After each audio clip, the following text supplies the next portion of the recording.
underneath these huge piles of rubble. Half of children admit they spend too much time online, while 22% feel they waste time on the internet.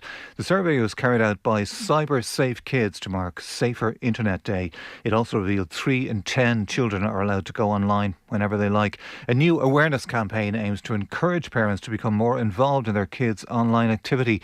Fiona Jennings is from the ISPCC. Take that interest in their children's lives, find out what they like online, find out the apps they're using, who they're engaging with, so that when that child or young person comes to them, they have confidence then that they're able to support them. But I suppose in the here and now, if something does happen, it's very important that you listen to them, you try to understand what's going on for them, and try and support them out of it as well. And that's your news update. It's 2 minutes past 7. News Talk weather. Thanks to Ryanair. See your Premier League team this year with daily flights to Liverpool, Manchester and London.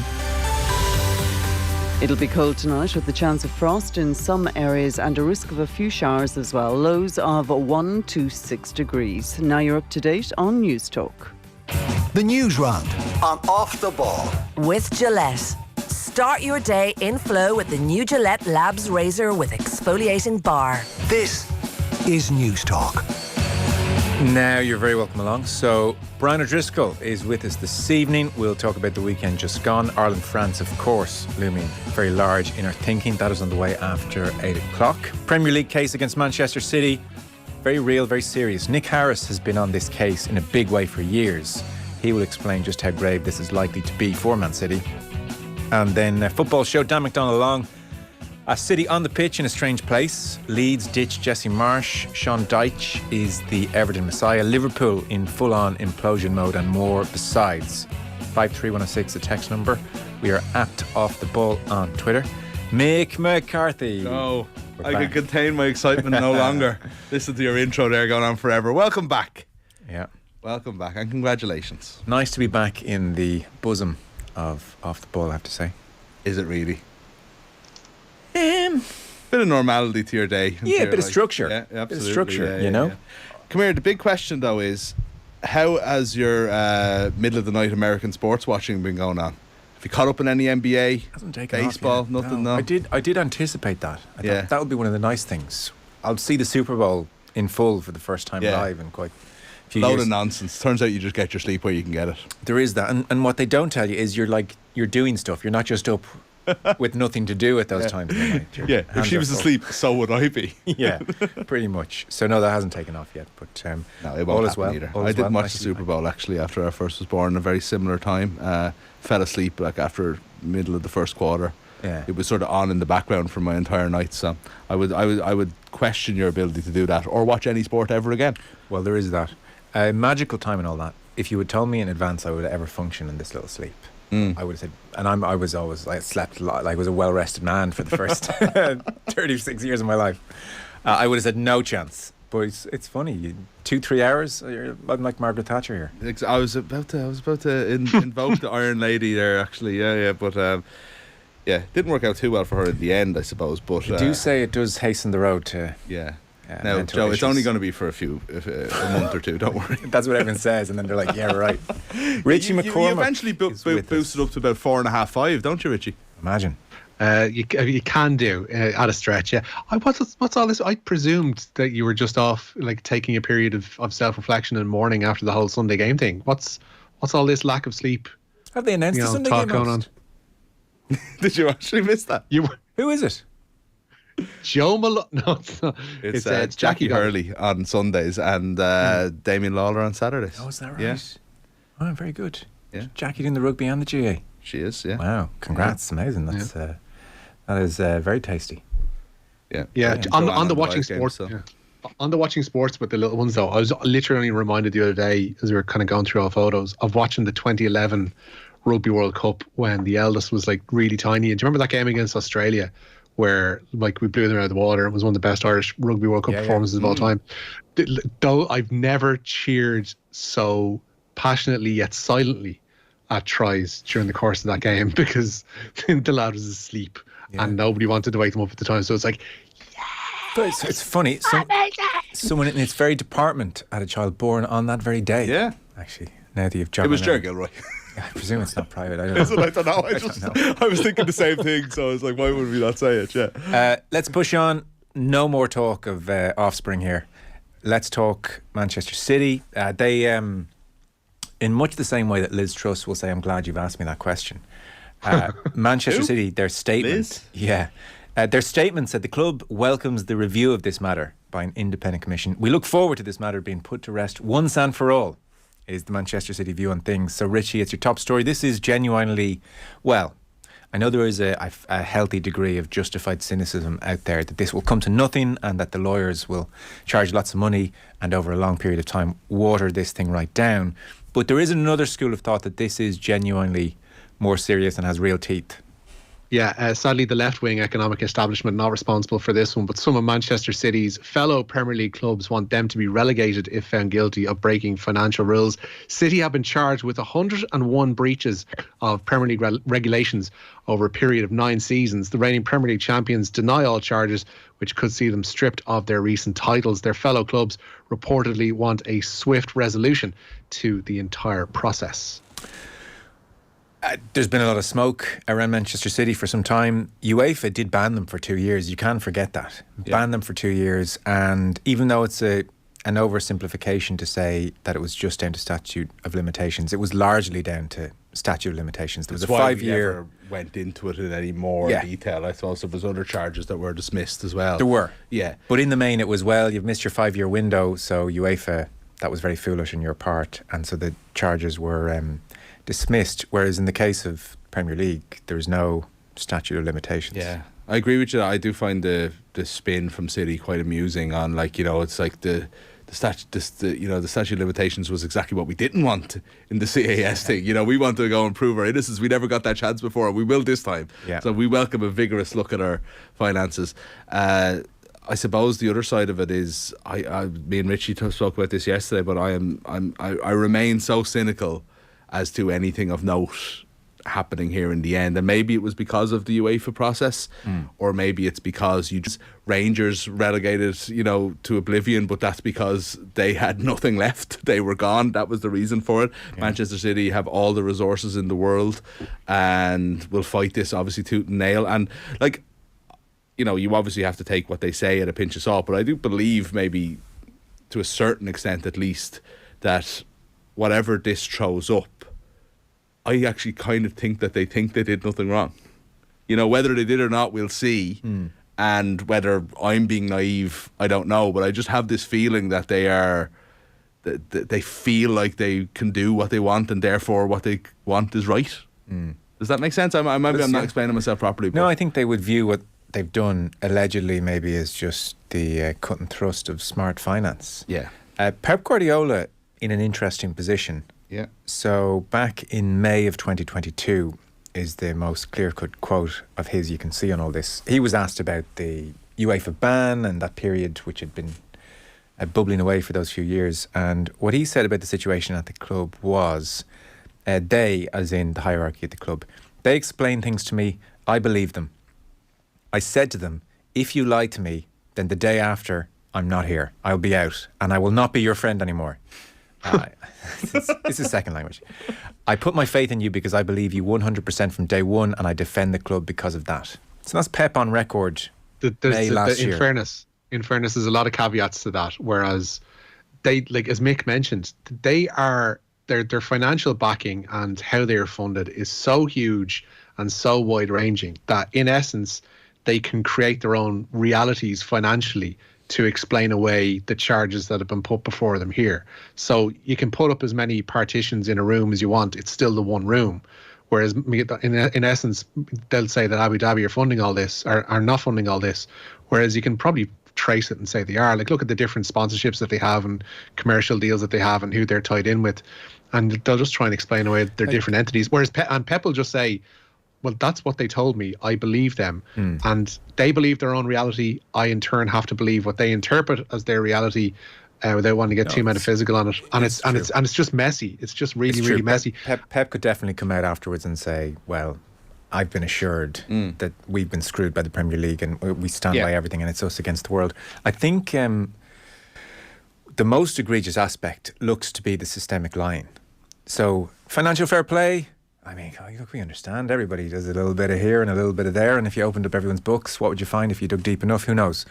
But I think it's the fact that the Premier League have moved on this. Like, this is a big accusation. You can't just put this out there and then nothing comes of it and we just go back to normal. Like, one way or another, this is going to be seismic. But that they are saying, you have lied to us for 10 years. Yeah. Year in, year out, deliberately. That's the big one. That's the one that is bringing in talk of expulsion from the league, relegation. I've seen varying legal advice in The Athletic. They had one lawyer who said, oh, well, this does mean if they're found guilty, they could go back and be stripped of titles.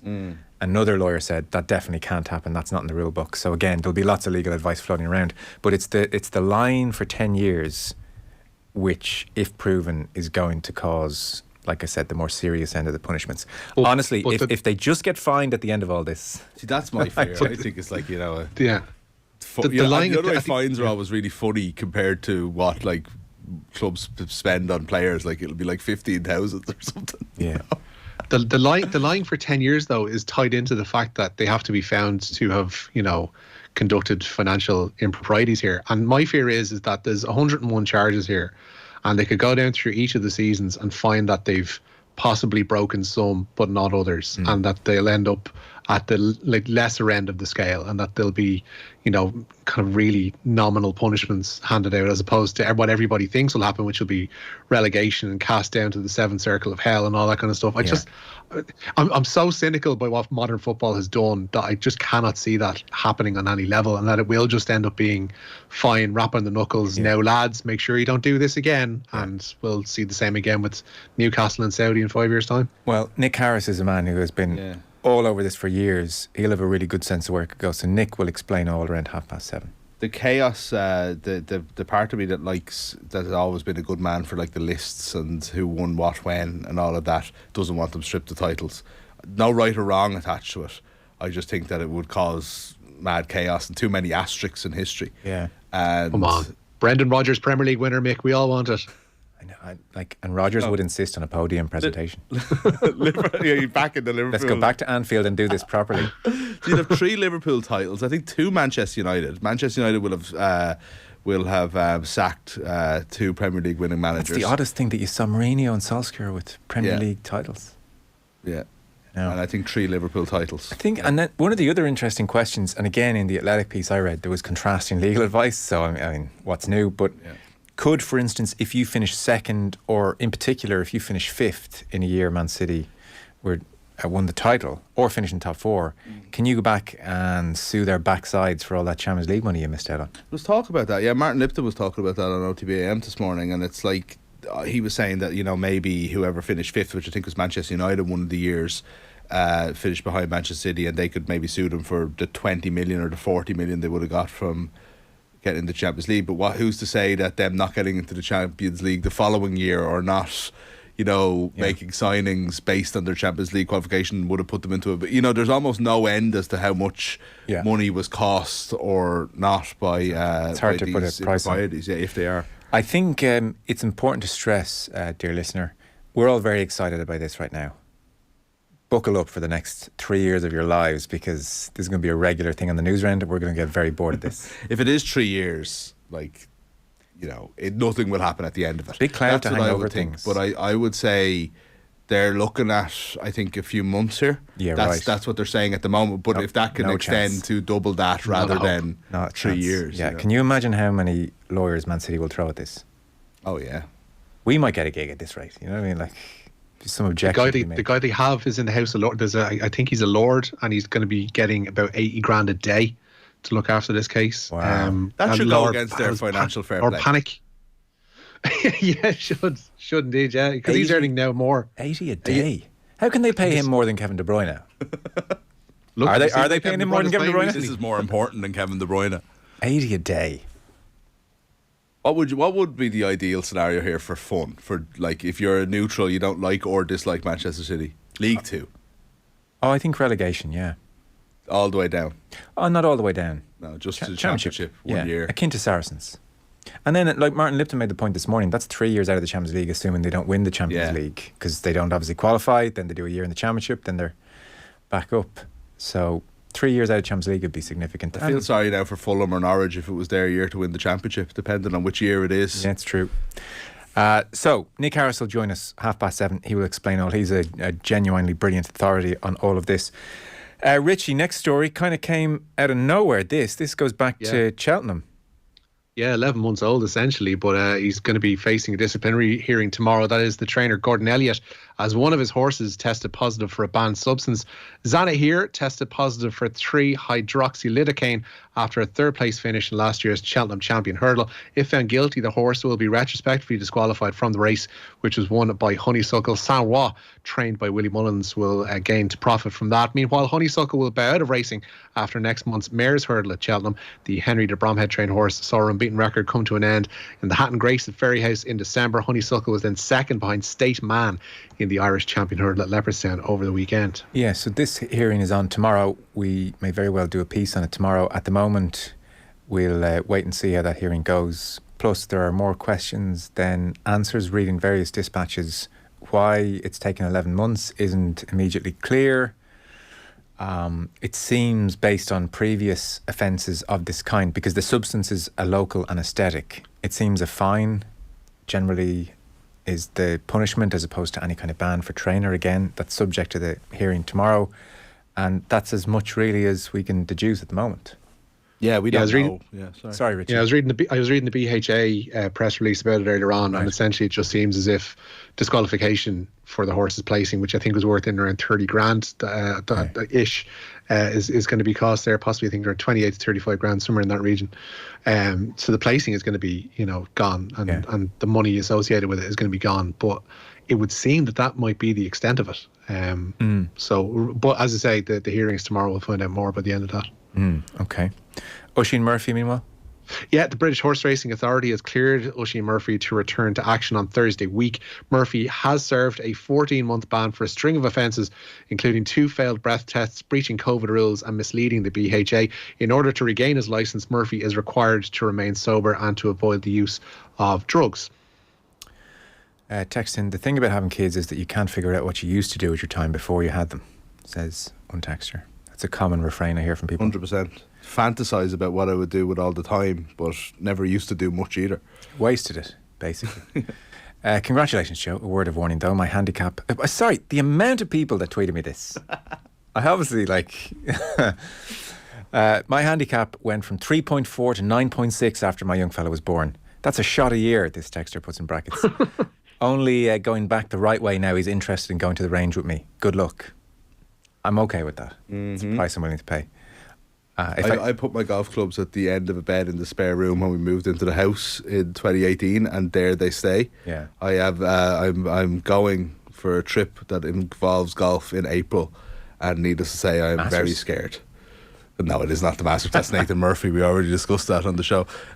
He just happens to be going on holidays to Atlanta in April. Oh, that's right. He's on the search for tickets. Yeah. I don't know if he admitted that much. All right. Okay. I don't know. Yeah. Well, look. These things happen, I suppose. It's a selfish sport. I mean, even getting 5-6 hours away. It's a long time. Best of times. It's hard to justify. It is. So the Irish women's team will get a glamour tie to kick off the World Cup campaign. Yeah, to bid them farewell in essence. The Republic of Ireland are going to play France in a farewell friendly before the Women's World Cup. Tallaght Stadium will host the game on July 6th. That's exactly 2 weeks before Ireland's opening Group B encounter against the co-hosts Australia.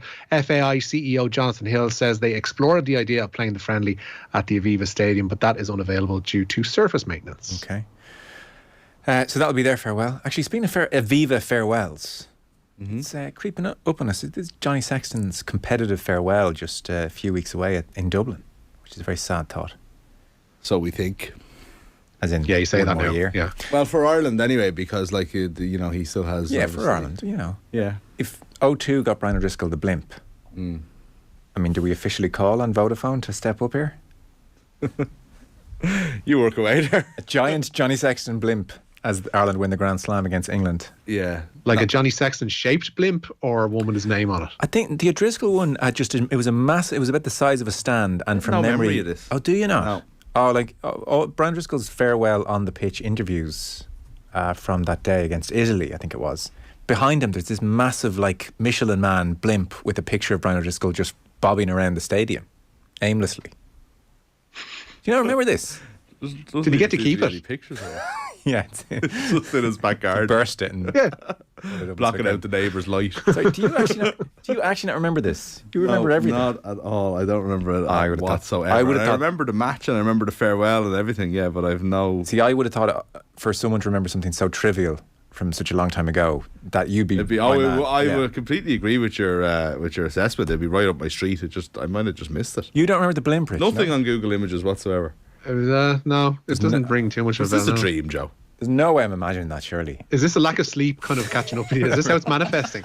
It's not the most exciting dream, is it? So, Olympics. The mayor of Paris says athletes from Russia and Belarus should be banned from next year's Olympics in the city, even as neutrals. And Hidalgo believes as long as the war rages in Ukraine, it would be wrong to parade as if nothing was happening. She's the latest dissenter to IOC plans to allow Russian and Belarusian athletes to compete as neutrals in Paris next year. Ukraine says it will consider a boycott if the IOC follows through with that plan, while others could follow suit. Okay, we had a couple of Irish players talking to the media today ahead of the French game. Yeah, James Lowe and Dave Kilcoyne ahead of Ireland's game with France in the Six Nations. Tyke Furlong, Cian Healy and Jemison Gibson-Park were all ruled out of that game yesterday. Kilcoyne was one of those to benefit from the Ireland injuries, promoted to a place on the bench against Wales due to Healy's absence and replacing Andrew Porter with 6 minutes remaining. The Munster prop had to undergo neck surgery in April of last year, which prematurely ended his season. Kilcoyne was asked if the nature of that injury, if he'd feared he'd never pull on an Ireland jersey again. I wasn't. I was hoping, but I believed, I had massive belief in myself that I would get back in if I could get back fit. It was the worst injury I ever had. I lost kind of power down my hand through getting those discs shaved, and it was and unnerving at times, wondering would the power ever came back. It was a couple of months with the great S&C and rehab coaches down in Munster, and it just wasn't coming, and then all of a sudden it came, and once I saw a bit of light, I went with it and just built myself back up and worked away to try and get back in. So I'm feeling very fortunate to be in here. And I suppose you don't know the saying, you don't know what you have until it's gone. Really resonates with me now. You're out of the environment through injury or selection or whatever, and then when you get a second crack at it to get back in, you want to take it with both hands and make sure you're in here as long as you can. Hey, good on him. Dave Kilcoyne back in the mix. This is the Newsround, brought to you with Gillette Labs for an effortless finish to your day. Joe Molloy, Michael McCarthy, Richie McCormack coming at you. So that was Kilcoyne. Lowe was there as well, Rich? Yeah, James Lowe says Ireland will need to greatly improve on their Cardiff display if they're to beat the reigning Grand Slam champions this weekend. France huffed and puffed to a 5-point win over Italy in Rome on Sunday, where they have continued their preparations for this weekend's encounter. Lowe gave his assessment of that performance by France today. I know they would be disappointed with their performance against Italy away, and credit to Italy, they fronted up physically. That first half was very, very messy. I think both sides would say that. And then the second half was a proper test match and came down to a few moments that France ended up winning. It was a kick battle into Italy giving away a penalty, went to a maul, got around the corner, and Jalabert scored. So that there was the telling sign. But we know that a different French beast, the French that we know, is going to turn up, and we're prepping for that, and can't wait for the opportunity to test ourselves against the team that won the Grand Slam last year. There we are. Sorry, so I've been sent by the lads outside a picture of this so-called blimp. I don't think you know what a blimp is, first of all, or anybody else for that matter. But it it's was definitely not a inflatable, blimp, though, wasn't it? But it was a big inflatable thing. Yeah, I don't remember it, but here is evidence that you are not hallucinating. Oh, yeah. It is Brian Driscoll. Thank you, Brian, and a picture of him. It's not as big as I remember. Before, I think. Yeah, as big as it's pretty big. It's big. It's pretty big. Yeah, but definitely not a blimp. No, correct. Inflatable object. A blimp is like an airship, isn't it? Yes, yeah. Okay, exactly. With like an engine. Yeah. How much are we reading into France being... You can just imagine my confusion. Moving swiftly on. How much are we reading into France being terrible against... much improved Italy, by the way, but I just discount it. I just don't think it's... I just don't think they were bothered against an Italian side they were always going to beat.